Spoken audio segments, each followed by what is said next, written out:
Hi everybody, welcome. Today I'm going to answer the question on the OPPO Enco X3i headphones.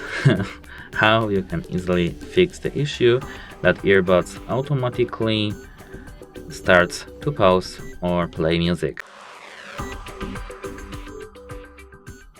The first step is that you have to at first install the application for these headphones, which we have the video for it, and then update your earbuds to their latest version, software version. We have the video for it too. The second tip, the earbuds support smart word detection because I've checked it and I was recording it. So just turn it off. We have a video for it so you can check it easily. The third tip is that the player or music app in question has stopped running or crashed.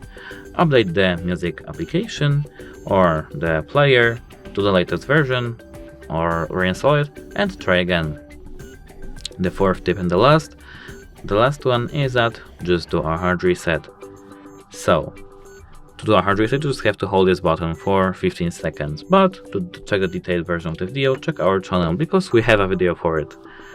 That's it, hope it helps you, and goodbye.